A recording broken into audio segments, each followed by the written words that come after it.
Sounds to me like you're daunted. Say it again like you're undaunted.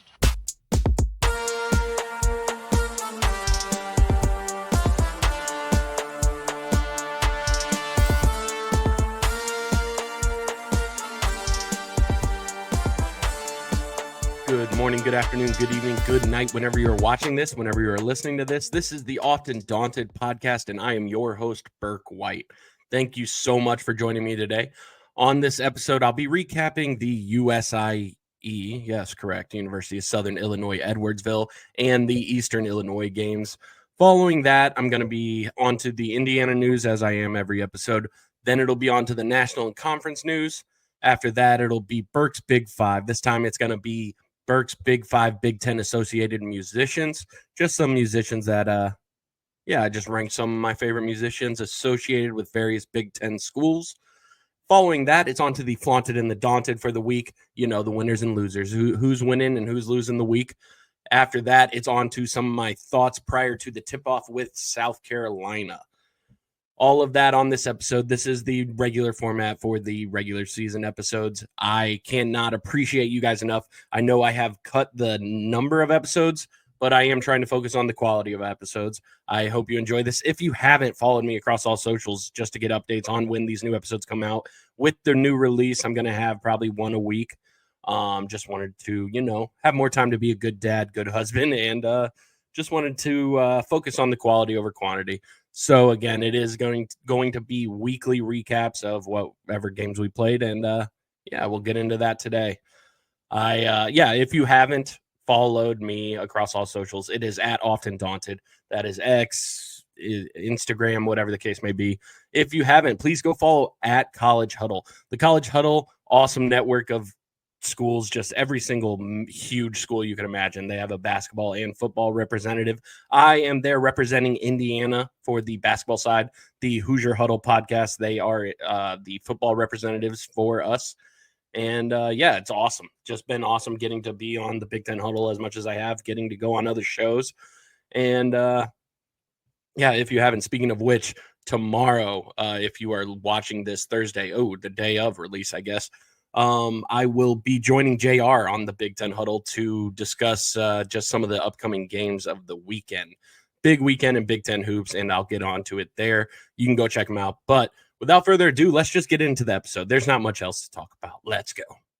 All right, kind of the same setup as last week where I recapped two episodes. I'm going to be recapping both of these together, sharing my thoughts over the last two games. Just working to get into the swing of it and the routine. So I truly, truly appreciate just you guys putting up with the growing pains, whatever the case may be, as I just find out the best way to present this. Right off the top, my player of the game for both of these games, Mackenzie and Baco. That brings the leaderboard. I am counting the exhibition games on who got player of the game in my books. I'm just telling you the player of the game right up top. The player of the game for both of those was Mackenzie. Mackenzie has 2 now. Miles has 1, and Bryson has 1. I am counting those exhibitions. With regards to how Indiana has handled these last 2 opponents, I just have to say, hey, we count our blessings when we can here. But from the top overall, you just wish these 2 teams didn't stick with us as long as they did. There's just far too much of the why the hell aren't we stomping these dudes out from the tip? And that has been a reoccurring mentality that I've had watching this team start over the past few seasons. They start slow, and you saw it here, especially in that Eastern Illinois game. They started slow. They finished strong, but boy, did they start slow. My thesis for that Southern Illinois University of Edwardsville game is it just shouldn't be that hard. It shouldn't be that hard. Now, it wasn't nearly as bad as last season and how close these got, but still, we just got to spank these teams. We got to spank these teams from the beginning to the end. That's how you move up in these computer rankings, and we have to make love with those numbers. We have to make those numbers work for us. We really do. The starting lineup for that SIUE game was the starting lineup we also saw in the game to follow. That was Miles, Kanan, Mackenzie, Malik, and Umar. As far as the first half of that SIUE game, as soon as the second lineup went in, Indiana allowed SIUE to keep it within 4 for just far too much of that first half. Mackenzie kept the Hoosiers in it like throughout that game until we just broke away until we started to break away after the 27-27 tie. Mackenzie just rattling off 13 points to keep the Hoosiers alive, keep the Hoosiers in contention against a far lesser opponent at that point in time. But he was by himself at one point. He was tied with the SIUE Cougs after about the first 7 minutes of play. Like Mackenzie, he's sprinting out of the gates of this season, picking up right where he left off, and then and then some, and then so much more. Indiana's 8-point lead heading into the half of that SIUE game. It was just a credit to everything Mackenzie was doing on the production end of everything for Indiana, and Indiana's free throw shooting. God, that was so awesome to see. Indiana's free throw shooting be a benefit for us. Like, it's so crazy to think it has to be that hard. But again, to the thesis of all of it, man, it shouldn't be that hard, but it is sometimes. Indiana was able to close the first half with a 15-2 run, and you just saw, like, at that point, it seemed like the game was really going to get out of hand. And as close as they did keep it, we handled our business there. It was a good outing. No, I don't believe we moved down in the computers. We definitely didn't move up, just floating right where we were. That's what they expected from us, and we gave them the expectations. Now it's time to start beating those expectations. By the end of this game, like, Mackenzie was able to lead the second half push and ended his career. He ended the night with his career high 31 points in this game. You just wish that anybody other than Mbako and Malik had taken it to another gear in that game. There's only like so much that we can do with the schedule. If you aren't making examples out of these teams, with the non-conference schedule Indiana has built, like, you have to trounce these teams. You have to decimate them. You have to leave zero question, zero doubt that you are a far superior opponent, and you have to make the numbers realize, oh, you were wrong. Like, that outing was so good, we have to move you up. We have to utilize these games beneficially. We can't just use these as opportunities to idly just skate through. We did that last season, and it bit us in the ass in the end.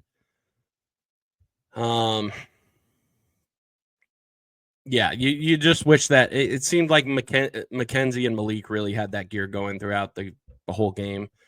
Really reliable throughout that USIE game. God. University of Southern USIE. Yes. US. Okay. USIE game. Oh.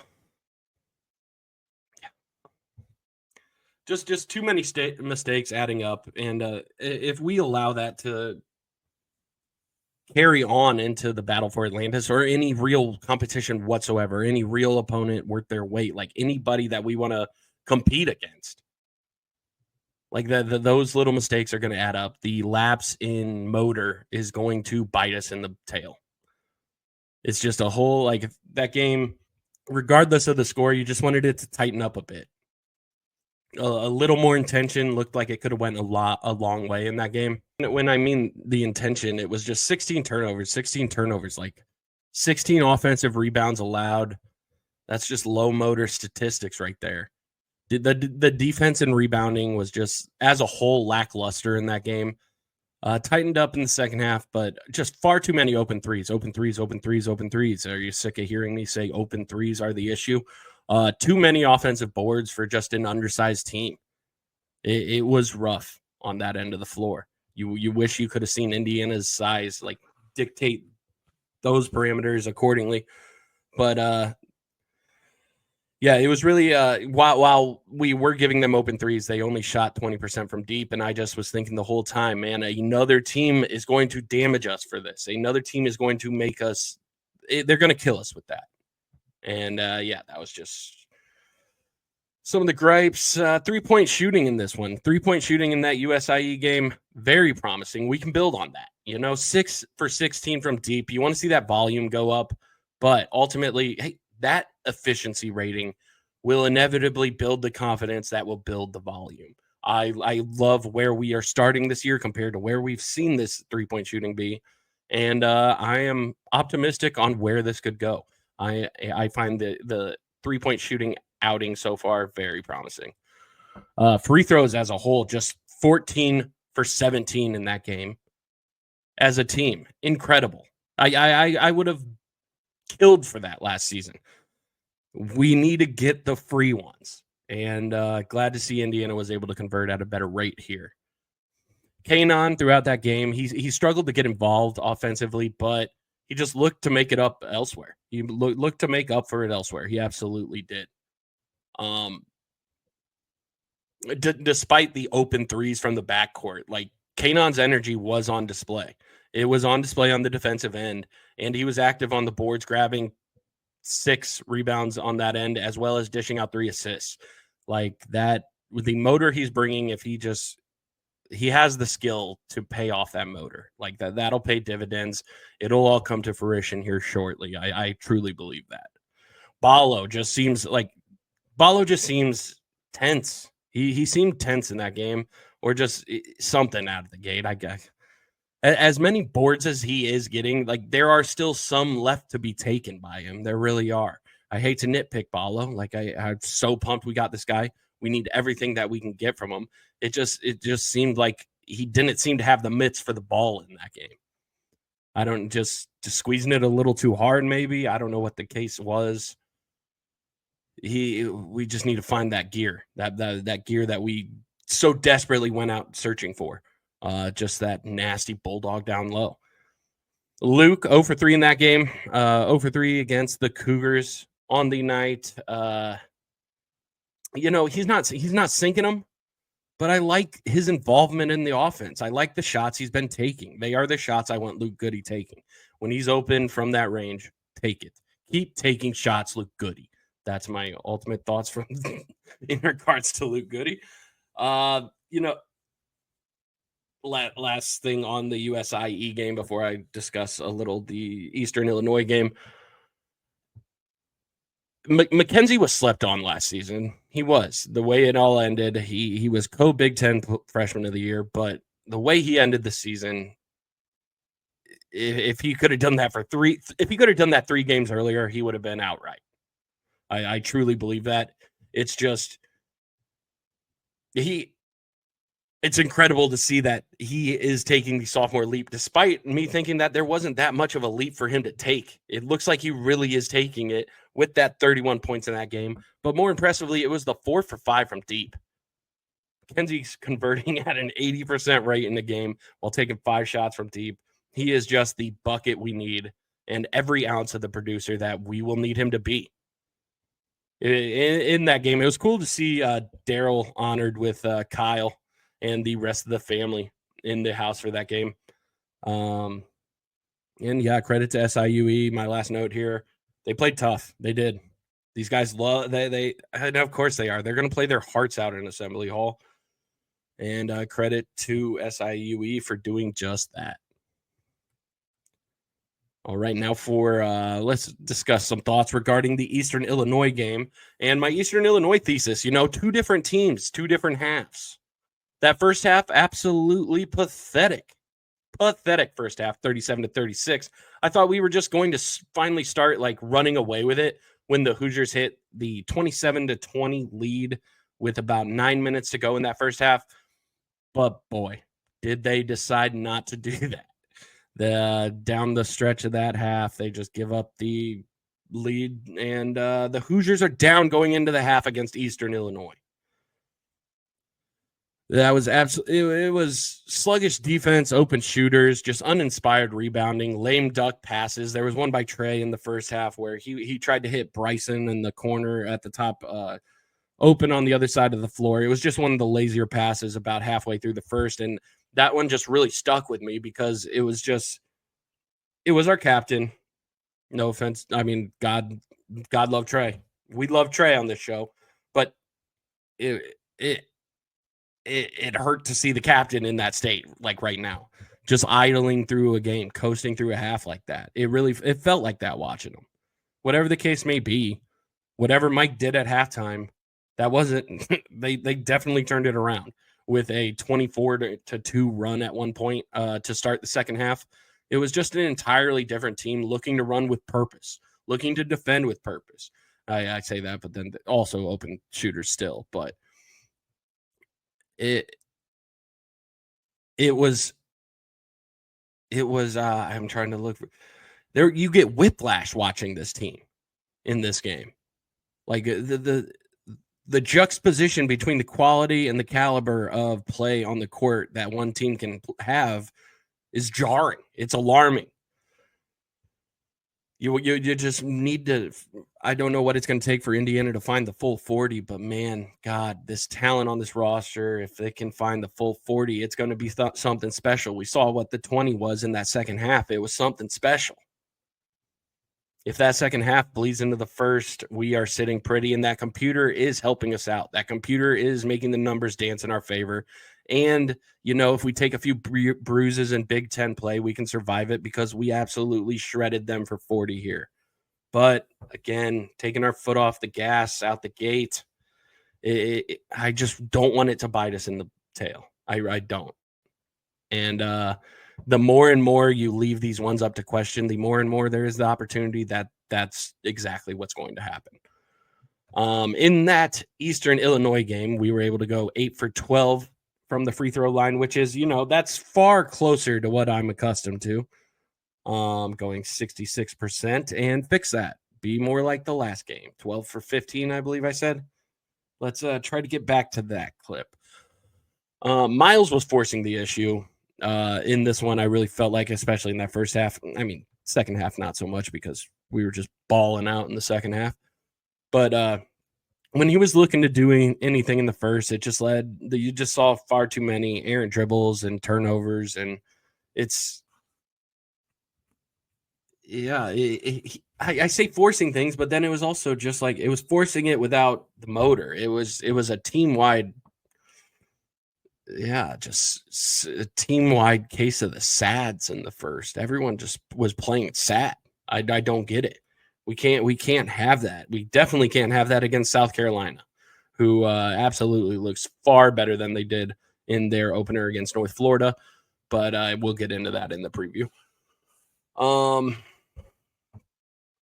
Kanon, as he was in that first game, still finding it. But we got some serious progress in that regard with Kanon being able to go 2 for 4 from deep.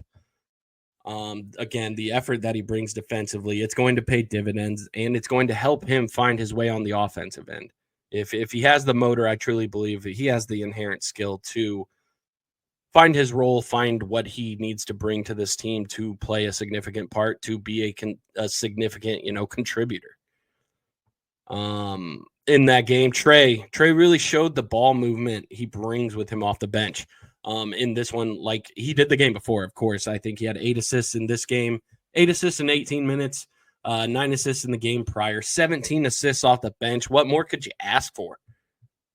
Having that is the difference between this team and so many other teams. Having that depth, having 8 assists coming off the bench in 18 minutes. That's just truly the distribution that we need from our captain here, coming off the bench.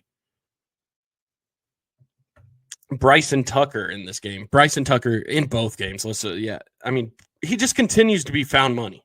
He will be absolutely critical to this team's success when all is said and done.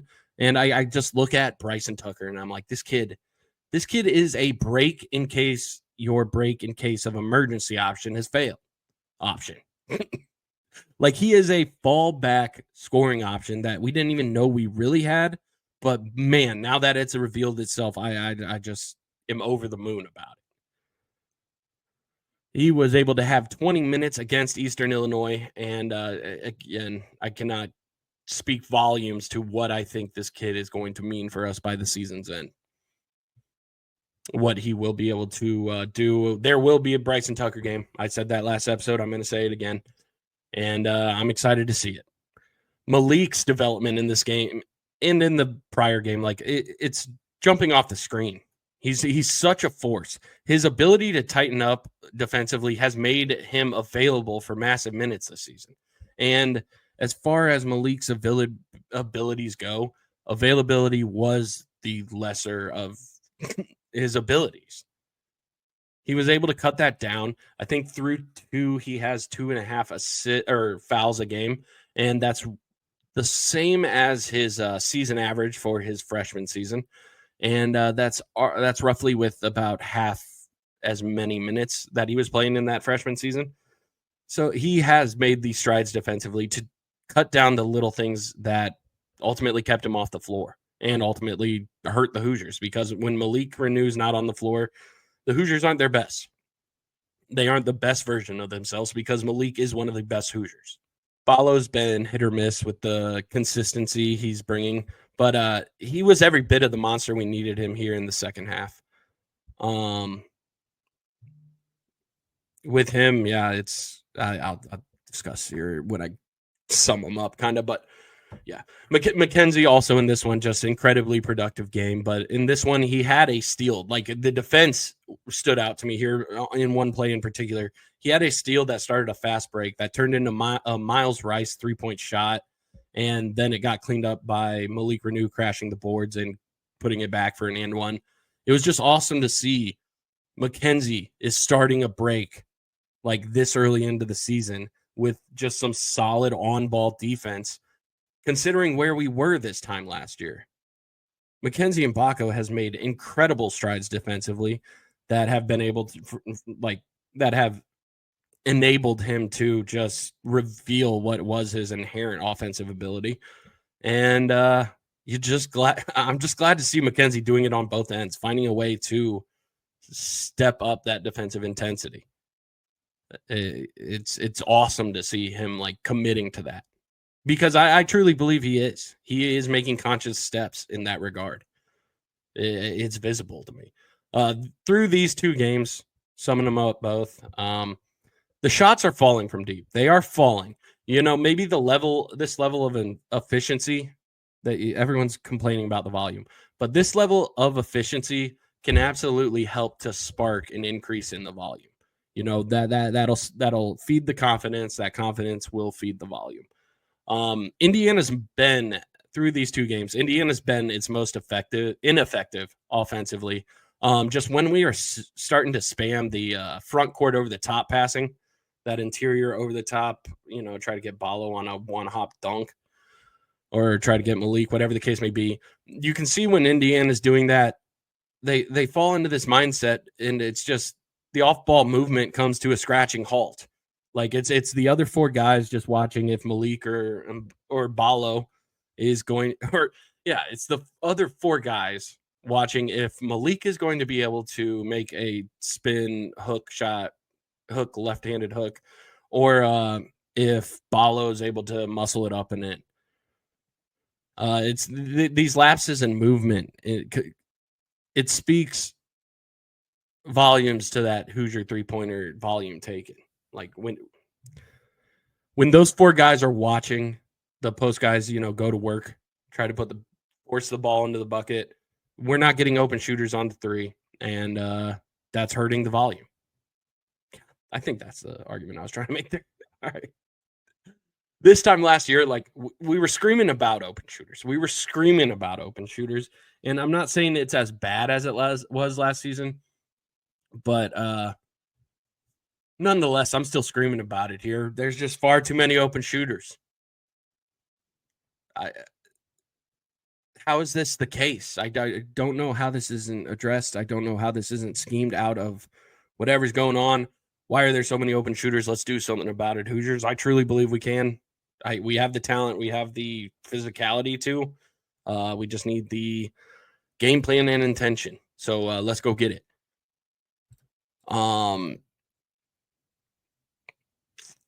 Trey having to be a point guard all last season is going to absolutely pay dividends here. I said he had 9 and 8 assists in each of these games.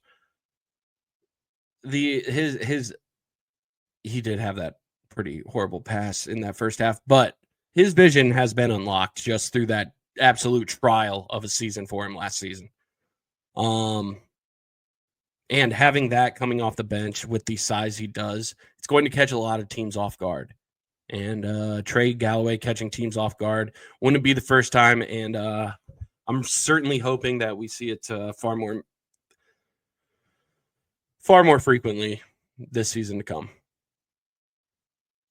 Kanon hasn't truly found his footing, but his baseline intensity is apparent on the floor, and I trust that that'll figure itself out there, like by itself. Much better in that second game than he was in the first on the production. But yeah, if he keeps bringing it, like it'll find itself.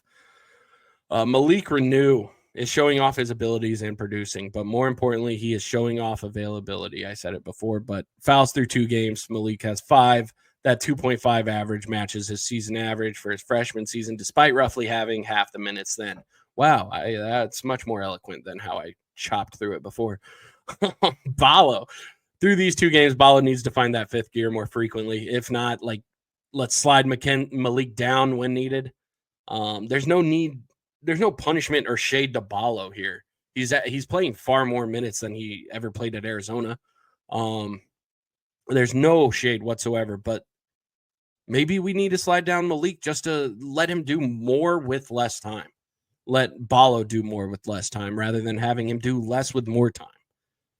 I wanted to go get Ballo so bad when he was in the transfer portal because that dude was a bruiser when we played him. Like that was the most lasting impression he's made on me. I didn't spend hours watching Arizona last season, but yeah. If we need to play him less minutes to get more out of him, to feel his impact on the game more, violently, I'm all for it, whatever it takes. And Mackenzie, as far as Mackenzie goes through these first 2, keep it up. Jesus, like keep making the strides defensively so that we can maximize on everything that you give us offensively. And yeah, it's just incredible what he's done through these first 2. 20 for 27 from the floor, 6 for 9 from 3, 49 points total. He is on fire. He is also leading the team in rebounds. Mackenzie and Baco ain't long for the Hoosiers, but boy, am I glad we got him while we do. All right, yeah, that was me recapping it. Basically just providing any and all notes, side thoughts, whatever the case may be during that game. So with that down, let's get on to the Indiana news.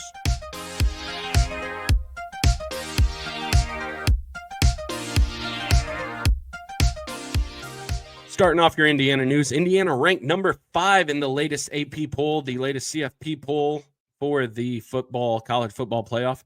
And yeah, incredible. You hosting Bama would be quite something. Having to see them go to a stadium half the size of Bryant-Denny or whatever Alabama's is in the cold makes for a nice picture. Of course, that isn't going to be how this all shakes out. There's just so much time left between now and the college football playoff. But that being said, Cignetti and the Hoosiers continue to do their thing and absolutely shock every single one of us as they do the impossible, take Indiana to a college football playoff. God speed, gentlemen. Keep it up. Also on IU football, as well, I'm just on it. Pam Witten and Scott Dolson are currently engaged in mapping out both funding and planning for Memorial Stadium renovation, and that is per Zach Osterman with the Indy Star. You heard Cignetti. We kind of thought half joke about adding 30,000 seats to the stadium. Seems like it may be far less of a joke, and yeah, Indiana needs some more seating. Like, if this football team's going to be this good, I just went and checked the Bucket game tickets. They're up to like 325 for some nosebleeds. That's how crazy it's getting in Bloomington. Used to go to football games because you couldn't afford the basketball games, and this is where we're at. Nonetheless, it's awesome. Just keep doing it. I'd rather cheer for an expensive winner than a cheap ass loser. So, keep it up, guys. Let's see these renovations come to fruition as this just keeps rolling along. Never lose again, IU. There you go. While I'm getting on to the non-basketball, I'll get it all out of the way here. IU men's soccer, who shared the Big Ten title, as I announced last time, after they had a perfect October. They lost to the 7-seeded Michigan in the first round of the Big Ten tournament as they were the 2 seed, 1-0. And with that, I mean, they'll be in the NCAA tournament because they were able to get a share of the Big Ten. That means something. So while their season isn't done, shame to see them washed out of the Big Ten tournament so quickly. Now, on to basketball. IU basketball now ranked number 16. And that number 16 ranking, that's right where I want to be. That's right where I want to be. Right in the cut. Let's navigate this non-con with ease, then make the push. I like 16. Leaves us room to grow. And I don't have to watch it over. You don't have to be watching over your shoulder at 16. We can chill here for now. Congrats to Trent Sisley, and welcome to the crew. As Wednesday, it was announced that Trent Sisley had officially signed his NLI. I want to say, oh yeah, that's awesome, but we've all seen NLIs be less than cemented. So that being said, no expectations for Trent Sisley to do anything but rock the candy stripes for the rest of his life. So congrats to Trent Sisley. And yep, that's a win for the Indiana recruiting. On Indiana recruiting, reported last Friday by Zach Osterman, can confirm Adam Howard, who was named Assistant Director of Recruiting and Operations for IU basketball in July, has been let go. Howard has been with the program for several years since his days as a student manager, #IUBB. And I wanted to bring this up. If you are watching the show, you know of the news, but I just wanted to say, let's not freak out, okay? Let's not freak out. If something needed shaken up within recruiting, it needed shaken up within recruiting.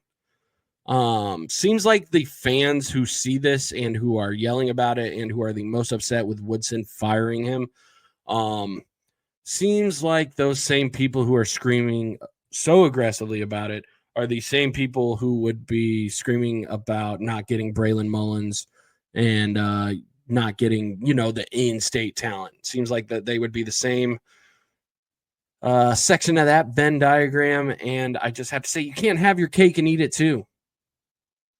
Like, do we need to make changes to what's going on in recruiting, or are you really pissed with everything going on in recruiting? So, yeah.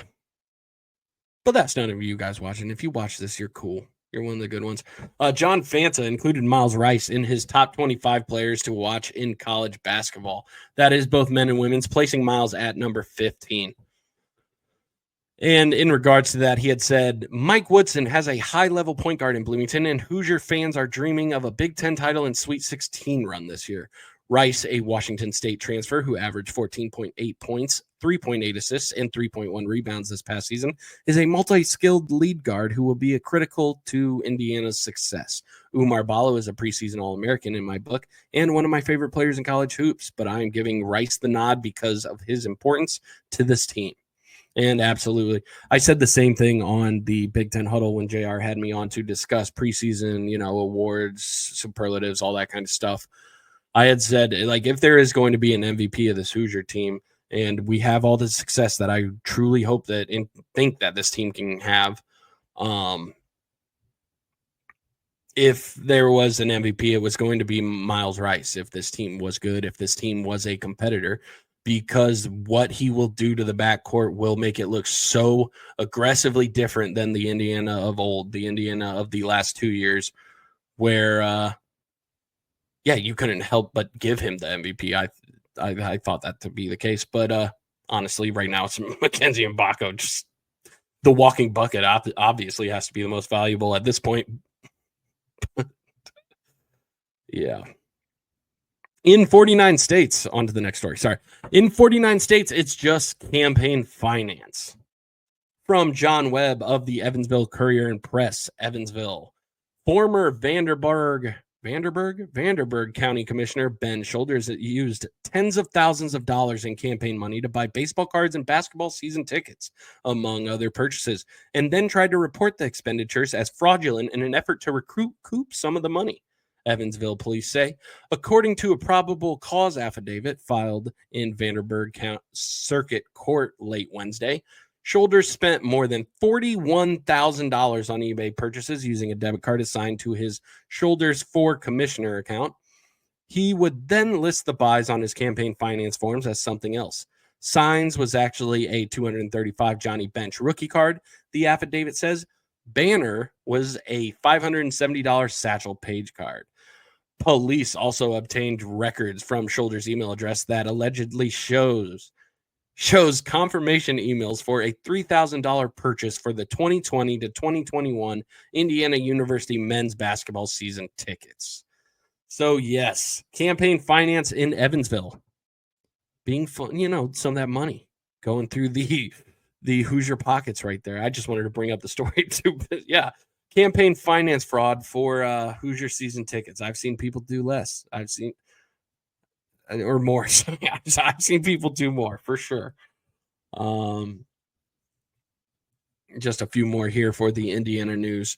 Upland tweeted Friday, "This is real, for real this time. Upland Brewing Company by Shalubies.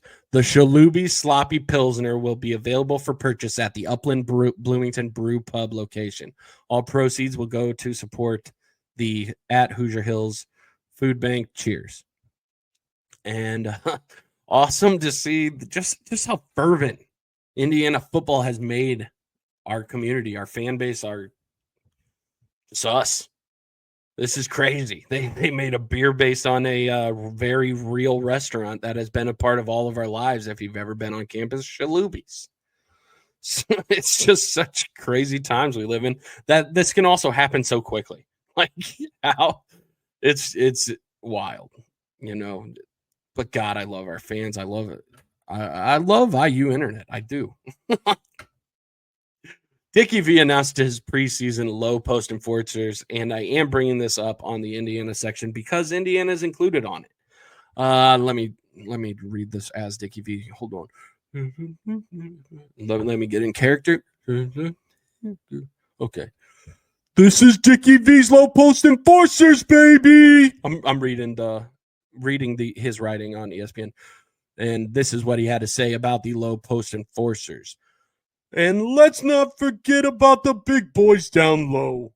Dominating the paint, baby. It's an art form. You need the length in the lane to have success, baby. Check out these big men who will be controlling the paint this year.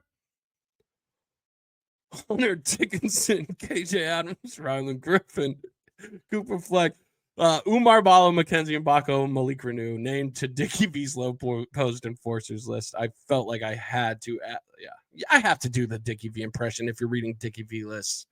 Which, speaking of, I have to read his Marco Polo team. Dickie V's Marco Polo team. And if you wanted a little description on what the Marco Polo team consists of, here's my description. Here's Dickie's description in my Dickie impersonation. "The impact of NIL is changing the game. Teams are finding it harder to keep their core players, but that means more impact transfers. Here's my top transfers who are going to have immediate impacts."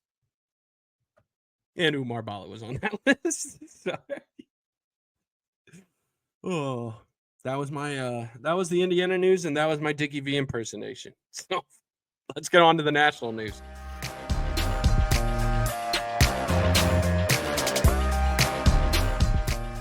Auburn's first attempt to leave Alabama for Houston on Friday was delayed after a fight between teammates on the plane forced the aircraft to immediately revert course and head back to the ground for safety. It was freshman forward Ja'Kai Howard and senior forward Jaheim Hudson, both of which had been left off the plane to make the trip once they had landed. Yeah.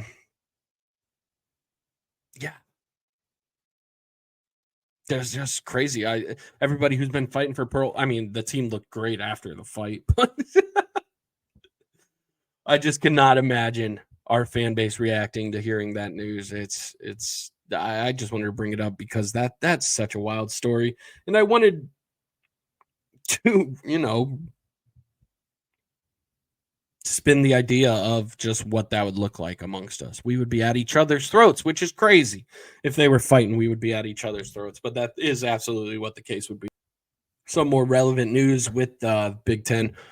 Reported Monday, Illini wing Ty Rodgers will not be playing tonight, and he met with Brad Underwood and has decided to redshirt this season. This follows in the steps of Sincere Harris just last year, who is now at West Virginia. He just did that last season. Seems to be recurring in the Illinois program now. Ty Rodgers, he had a rough start to the year. Have to imagine that is playing into it. And yeah, Ty Rodgers, probably, they're saying, yeah, he's going to take a seat and learn and develop. But I have a feeling he's gone just as Sincere Harris was. News out of the rival camp, Purdue starting center Daniel Jacobson will be out for the remainder of the season after breaking his tibia. And you hate to see it. Truly, you never want to see, Purdue down bad through injury like this. If I want to beat Daniel Jacobson, I want to beat Purdue with Daniel Jacobson. And I hope that this can heal well and we can have some actual battles with him as Purdue center. Out for the season, tough look, tough for Purdue to turn to somebody for some more minutes in an already pretty thin front court, a pretty thin and inexperienced front court. Ace Bailey has yet to make his Rutgers debut with an unspecified injury. You wanted Ace Bailey. You wanted Ace Bailey, Rutgers. You sure you got Ace Bailey money, though?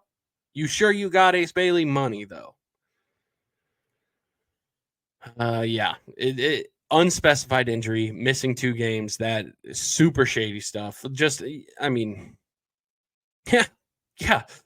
As Rutgers, even if it is just crazy coincidence, if it is, guess what? Rutgers, the unexpected nature of you landing this guy and whatever the nature of the injury, the timing of it is bad. It's a bad look in the court of public opinion. Because it definitely seems like, crazy timing. I wanted to use this moment in the national news section to say Hunter Dickinson bias will never not amaze me. It's a phenomenon that I just truly don't understand. In my book, if you are such a defensive liability in crunch time that we have to sub in a true freshman for your super ultra mega COVID senior season ass, you have to drop at least 50 points a night to be a damn near unanimous preseason All-American. The nation just thought Hunter would figure it all out on the defensive end in year 6, which if you didn't notice, he didn't make the strides in year 2 through 5. What the hell was he going to do in year 6? I just cannot get. I will never get it. Dude can make a hook shot. Dude can take a baseline jumper, and there's literally so many more parts of basketball. But yeah, All-American. Not Big Ten news, but let's just talk about Todd. Yeah, the Todd Golden story is absolutely bonkers. It's absolutely bonkers. It's not illegal. Whatever, I don't think, unless he sent something very, inappropriate. But it's absolutely condemnable through the court of public opinion. Like being a creep, absolutely condemnable. Like apparently just wrapped up in stalking and sexual harassment allegations. Like Florida coaches right now. Sheesh. Florida athletics is in a rough spot. And I can't imagine they can afford firing both these guys. And these were the guys who wanted to hire Kurt Signetti. Get out of here. That fan base is delusional. This week, the first weekly awards for the Big Ten season were announced, with the player of the week going to Nick Martinelli of the Northwestern Wildcats. He was able to tally 29 points on 75% shooting from the field in this last week, including a 5 for 5 from 3-point range game and a 12 rebounds in the other. He paired 32 points and 14 rebounds in a 71-66 loss at Dayton. And this was his first player of the week award in the Big Ten. The freshman of the week went to Will Riley from Illinois, the forward, 6'8". He averaged 22.5 points and 7 rebounds in the Illini's 2 wins last week. broke the Illinois. Broke the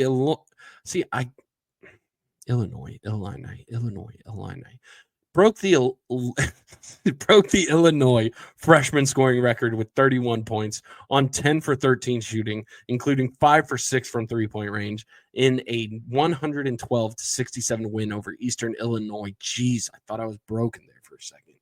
All right. Opening week thought. I took these notes while I was just watching the opening games, and just opening week thoughts for you here. Other conferences suck too. Okay, the Big East start was abysmal.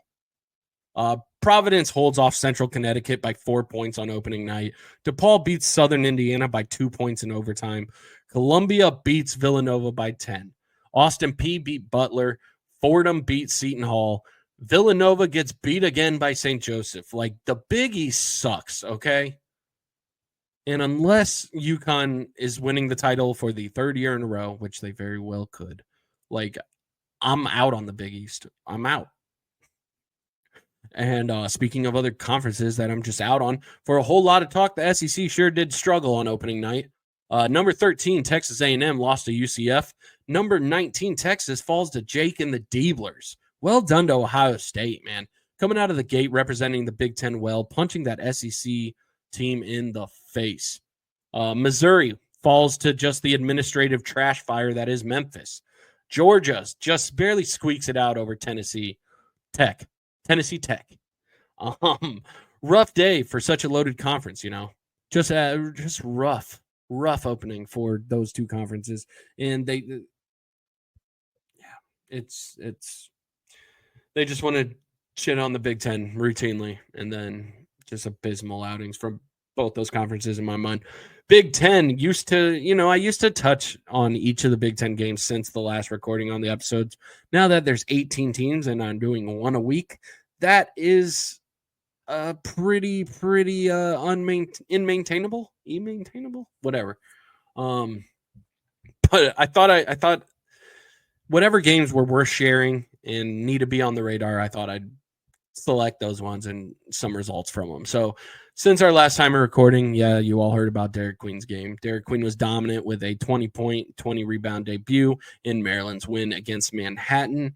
And with that, awesome that he had that game against Manhattan, but I'm still convinced him and Julian Reese just will not work in the Big Ten. After their rough exhibition, Illinois debuted with a 112-67 win over Eastern Illinois. Freshman Will Riley, that was the one he had 31 points in. Illinois then beat SIUE soundly 90-58, beating both those opponents by more points than we did. More impressive margins for the Illini than the Hoosiers, and just a bummer to see.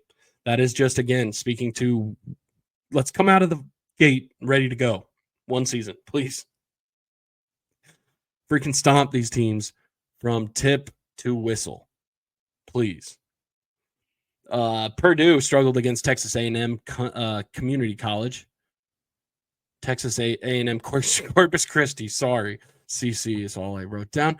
In that game, there was way more to that game than the final score would tell you. You know, Corpus Christi outscored Purdue 46-38 in the paint. That's something. This is a different Purdue than we have seen in the Zach Edey era, and they are having to learn how to replay basketball in that regard, honestly, because Zach just changes the game that much. That being said, if there is somebody to help you learn it, Matt Painter is probably a decent teacher in that regard. UCLA beat Rider 85-50. No real thoughts on that game, still but I just wanted to bring up that one to say they followed that up. The West Coast contender followed that up with a loss to New Mexico, 64-72. Speaking of West Coast, standouts, West Coast teams looking to take this conference by storm. Great Osobor debuts with a double-double as the Huskies barely get the win at home, 79-73 over UC Davis. He had then followed that up by losing to Nevada 53-63 in a game in which Great Osobor, again, his name is Great Osobor. Great Osobor finishes 0 for 7 from the floor with 3 points in that game. This is your $2 million man, Great Osobor. playing like below average also. Last West Coast game of note was that Oregon game. Oregon trailed Torvik ranked 281 Portland at the half Tuesday night, 23-31. And wow, Portland they kept the lead through most of the game. The Ducks were able to tie it in the end, taking the game to overtime and needing that overtime to get the 80-70 victory. Rutgers was able to beat Wagner 75-52. Again, Ace Bailey was out for the first game for the Scarlet Knights, and they were able to win the game to such a degree, that 23-point victory, largely in part to holding Wagner scoreless for 11 minutes in that one. Truly credit to them. They're a young team getting it all together, figuring it out, but being able to solidify on the defensive end to that extent, impressive from Rutgers. Then Rutgers nearly lost to St. Peter's Monday as Ace Bailey was just still unable to go in that one. Again, unfortunate timing if it isn't NIL related, because it really feels like it might be NIL related based on timing.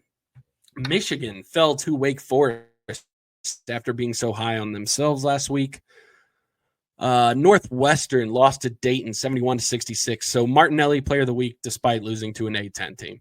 Juwan Gary had 11 points, 9 rebounds, and 5 steals in the Huskers victory over Bethune-Cookman 63-58. Again, that is a close one to Bethune-Cookman. And Nebraska, that ringmaster injury, it's just in that as soon as you heard that, their season was a wrap. There was no time to go get a new center, especially a center with the distributive capabilities of him.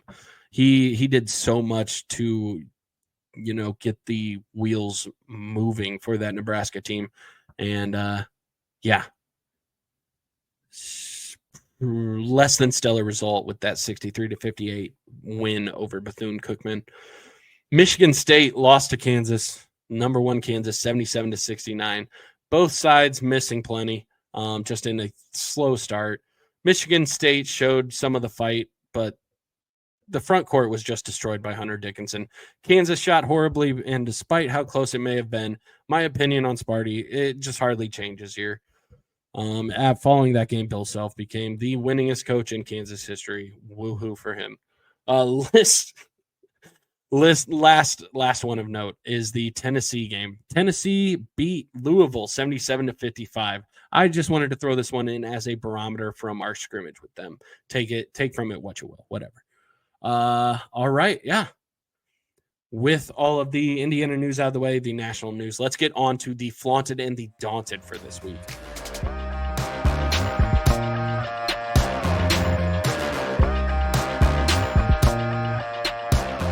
All right, first up is your flaunted. These are just individuals who have won the week in the Big Ten, who have won the week in college basketball, who have just won, okay? These are winners in my book for the week. Curt Cignetti, again, he is a staple on the flaunted list. Curt Cignetti. It wasn't our most impressive victory. It was a great opponent to finally beat. God, I love beating Michigan in football. It's a great feeling, no matter how many you beat them by. But Curt Cignetti, I want to say he's flaunted for having the Hoosiers at 10-0 for the first time in school history. Hoorah, good work. But more so, he's flaunted because what I truly believe he can do with 2 weeks with that tape. Indiana was absolutely spanking teams. There was no adversity they had come across in their 9 wins en route to that Michigan game. And they finally got some. They were able to get the win. But more importantly, they were able to get valuable tape. We were able to put on tape the errors, stuff to, address. And 2 weeks with Cignetti, being able to mold that over. Good luck, Brutus. We're absolutely going to win that game. Your next up on the flaunted is Mackenzie Mbako. Career high in his season debut, picking up where he left off with the Big Ten Freshman of the Year campaign. Follows it up with 18 points in the next game. An absolutely laid-back assassin, Mackenzie Mbako, flaunted. Also flaunted the second half Hoosiers. I wanted to just put the 40-minute Hoosiers here once. I want to put the 40-minute Hoosiers here once. I'm saying the second half Hoosiers are flaunted because the first half Hoosiers in that Eastern Illinois game were quite daunted. But luckily they were able to address that at the half. Lastly, on your flaunted list, I'm gonna put somebody who isn't a Hoosier. Yeah, I'm gonna go in the conference, and I'm going to put Jake Diebler on here. Ohio State University looks good, and they sprung onto the rankings this week, beating Texas, then destroying Youngstown. Bucky looked good, or Brutus. Sorry, God, Bucky Badger, Bruce Buckeye. There we go. Brutus looked good. Now for your daunted. Starting with the daunted, it's easily the team that's had the most daunted week in the whole country. It has to go to Villanova. Upset game 1 of the year by Columbia, 80-90. Kyle Neptune cannot be long for that job. Not like Columbia was lights out. They were 8 for 24 from deep. They followed that up with another loss to St. Joseph's. Like Villanova's just in a free fall, and Kyle Neptune and them are absolutely daunted. The most daunted program right now, I'd have to say. Also daunted is Michigan football. Michigan football. Moore was born in the clubhouse after dad hit the game-winning homer on steroids with a corked bat, with the cheating and all. Hashtag extend more, hashtag cry more, Michigan football, you daunted as hell. Also daunted, Florida athletics. Can't fire Napier. Your other guy's getting harassment rumors against him. It's just a tough week for Florida athletics. Daunted. And lastly, of course, they haven't done anything to remove themselves from this list. Purdue football, 45-0, lost to Ohio State. Ryan Walters still there. Purdue football, still on the daunted list. Honestly, there might be a correlation between Ryan Walters' proximity to West Lafayette and their proximity to remaining on this daunted list. So, with all of those out of the way, let's get on to Burke's Big Five for the week. All right, it is Burke's Big Five, and this week we are talking Burke's Big Five musicians connected to Big Ten universities. These are just loose connections in that I Googled them. I just wanted to look at artists who kind of have loose affiliations with Big Ten universities, and I wanted to pick some of my favorites that, stuck out to me. So number 5, I'm going to go with Madonna, really having a renaissance with the Deadpool movie coming out. That choral version of that song is beautiful. It's such an inappropriate song to have such a beautiful version of, but nonetheless, yeah, Madonna with a connection to University of Michigan. I believe her daughter is there right now or just recently graduated, something like that, but she also attended there. Madonna, number 5, University of Michigan. Number 4, and a new movie coming out soon here. Bob Dylan, number 4, with the University of Minnesota.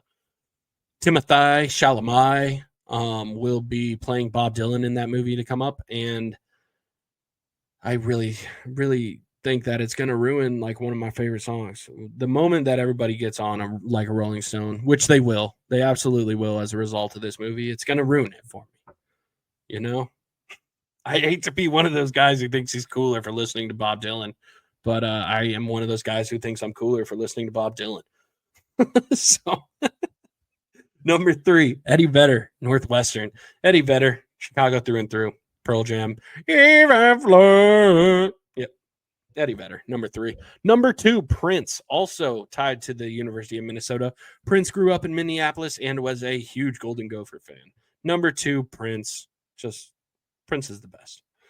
But, I mean, the only one better and pretty closely tied to Indiana. Never went there, but played his ass off in the bars surrounding it. John Mellencamp.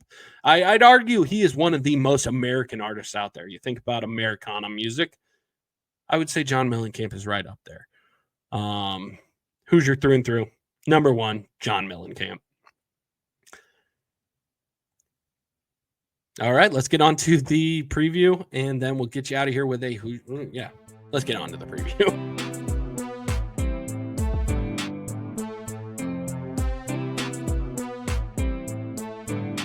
Saturday, 3 p.m. on Peacock, or the Cock as the kids call it. We will be taking on the South Carolina Gamecocks. That is the number 50 currently ranked on Torvik, South Carolina Gamecocks. They are currently ranked number 60 with that adjusted offense and 53 with that adjusted defense. They are currently led by returning SEC Coach of the Year Lamont Paris. Last season, Lamont Paris got at South Carolina to an unexpected 6th seed in the tournament. And just following that breakout season for the program last year, there was a miserable debut for the South Carolina Gamecocks in their season opener, losing to North Florida 74-71. They were able to follow that up with a victory over South Carolina State, 86-64. They were able to get out to the quick lead there, and they just held the distance thoroughly throughout the entirety of that one.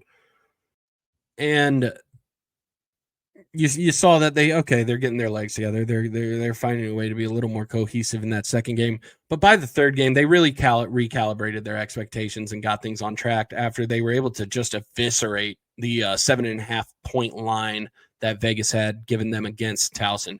They had them as 7.5 favorites. They end up winning that game by a just resounding 36 points. And beating the spread by that much, that'll recalibrate the computer numbers a bit. Key players in this one.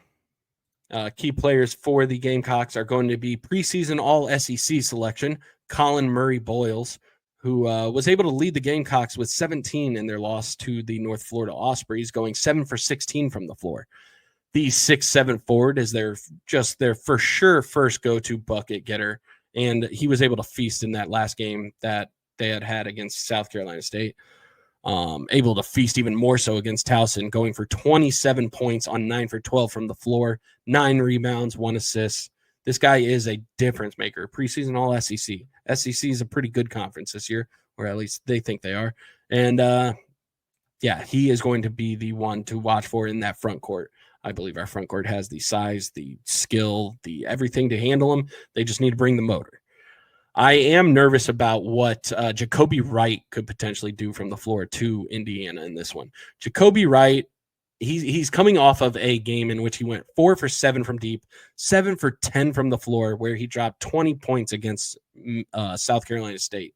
The 6'2" guard senior, that he can take advantage if Indiana is going to be leaving open shooters. This is the guy that will kill us for that. 3 for 7 from deep, also ending with 16 points in that win over Towson. This is a guy to look out for, Jacoby Wright.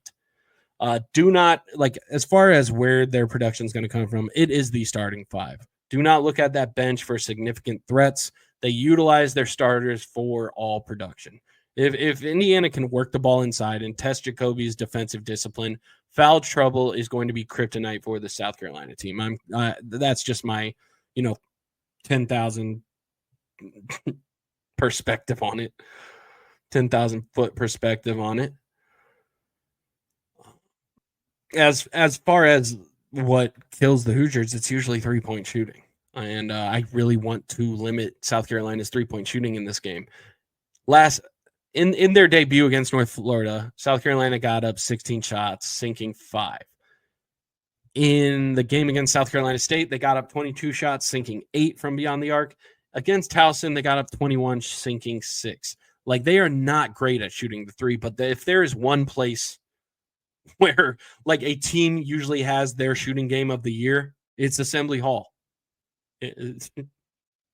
I don't know which one of us kicked the witch or whatever the case is, but that place is cursed with that. I swear. If we leave him open, he is going to, they will make us pay. This is the type of team you're talking about when you're these are the teams that'll make us pay for that. As far as just what I want to see from the Indiana Hoosiers in this game, what do I want to see each of these guys bring? I want to see McKenzie just continue to produce at the level of efficiency that he currently is. I know, trust me, I know that it truly isn't sustainable at the current level that it is, but let's keep it rolling as we can. Let's keep as much of it as possible. In this game for Ballo, I want to see Ballo fight Colin Murray-Boyles and just anyone else who thinks they're trying to grab a rebound. I want to see a high motor, even if it means I get to see that motor a few less minutes than I would if, we got the same motor for longer. We have size down low. We have the talent to come off the bench. We should never be sacrificing energy on the floor. that this team's just too deep for that ever to be the case. As far as Miles Rice, I want to see Miles continue to flash his ball movement, his playmaking, and I want to see him hunt for himself a bit more than he had in the Eastern Illinois game. I feel like he had a much more aggressive, but also more thought out game plan, like for attacking the rim during the SIUE game than he had in that Eastern Illinois game. And I want to get back to more of that. It was in that SIUE game, his body control in the air, it was on full display. He was looking for how he was going to dance on en route to the rim. And I want to see more of that in this one. I want to see Kanan Carlisle continue to bring like that baseline intensity, even when just those around him may not. Like, go get you some, Kanan. Like, let's get the lid off this thing. You just keep bringing that intensity, and the rest will figure itself out. As for Luke, good. For Luke, I just want to see him doing more of the same. I want to see him continue to take shots because we need to see those shots go in. We eventually will. It's Luke Good. He converts at far too great a rate for that to be the case, unless that witch's curse is just far too strong. Malik, as for Malik, I want to see, like, they have some big men who can shoot the three. We need Malik on the floor producing. Don't close out like a rhino. Keep utilizing those small steps in just the minute little details defensively that you've taken those strides. Keep them up. I want to see more of that. I want to see him on the floor, continue to display that, he's made the necessary gains on the closeouts. Malik Renew, he's always been the offensive talent that he is, but having his defense step up, it only gives us more of that offense. I want to see if Trey can keep this rolling. Is he going to be just such a reliable distributor coming off the bench? Are we going to see him in that starting role? Whatever the case may be, I want to see Trey keep this distribution rolling. Indiana's defense looked a step slow and sloppy through the first through the first game and a half. And come on. I want to see this team step it up. This is the biggest non-conference game we're going to host this season in Assembly Hall, and I want this team to come out accordingly. Stop the threes. Stop the open threes. Dear God, please stop the open threes. South Carolina, one of the teams that can damage us if we leave the open threes. Please, dear God, do something to address open threes. He said. What episode is it? Started this podcast 3 years ago, episode 109, I think. He said for the 109th episode in a row, please, dear God, no more open threes. Lastly, I want to see a gelled team. I want to see a gelled team. Didn't say a gelling team, not a team that's gelling, a gelled team. 4 games down, 2 real ones. If this is how we are building this team, like through the transfer portal, through like these top talents that make themselves available in the April before the season, like, please, we if this is how we're doing it, we need to have the infrastructure in place to allow these things to fall in place and start working right away. If this is the formula we're going to be utilizing, we need to have an implementation plan that just gets these guys locked in quicker. Start hot. Let's have a full 40 in this game. Really, come on, boys. Like, I think the Hoosiers can do it. I'm saying Hoosiers by 12 is my guess. Hoosiers by 12.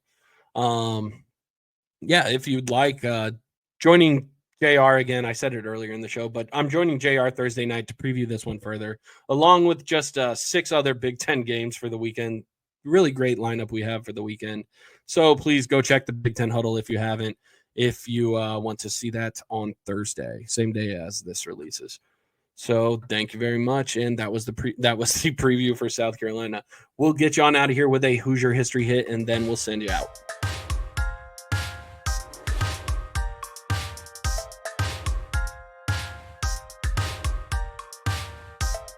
All right, the Hoosier history hit this week is a bit bleak. It is a story not really known by myself prior to really digging into it, but It may be one of the worst disasters in Indiana history. On Halloween of 1963, a crowd of over 4,000 people were at the Indiana State Fair Coliseum attending a holiday ice show. Towards the end of the show, shortly after 11 p.m., a petroleum gas tank that had been leaking from the inside of the storage room in which the petroleum tanks were held. After the gas came in contact with an electrical heating element from the popcorn machine in the concession area, the supply room and the section of seats above it were decimated. After the initial blast, the damaged tanks began to explode and create more mayhem on top of that.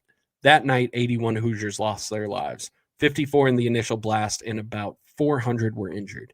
A grand jury indicted 7 employees and individuals involved with the arena and the logistics of the gas. The measly amount of $4.6 million, that is inflation adjusted, $47.4 million today, was paid out to the victims for restitution, whatever. Yeah. And yeah, I just, how have I never even heard of that? I feel like an idiot for not knowing that had happened at the Indiana State Fair Coliseum. That was your bummer of a Hoosier history hit. Thank you so much for listening to the Often Daunted Podcast. I have been your host, Burke White. If you can, please feel free to follow me across all socials at Often Daunted. If you haven't subscribed to the show and you'd like to, please feel free. Doesn't cost you nothing. Only helps my egos watching those numbers go up. If you enjoyed the show, please leave a 5-star review. Leave a 1-star review. Be honest. I don't make any money off this. This ain't going to change my pay. Whatever you say about the show, just want the engagement, want some say. If you have any recommendation for the show, I genuinely just want to make it better each episode. That is my goal. Each episode better than the last. If you have any recommendations, please feel free to reach out to me at oftendaunted@gmail.com. All right, was that everything I needed to plug? Yeah. God bless you and yours, Hoosier fans. You take it easy. Lux at VERITAS. Down with the Gamecocks.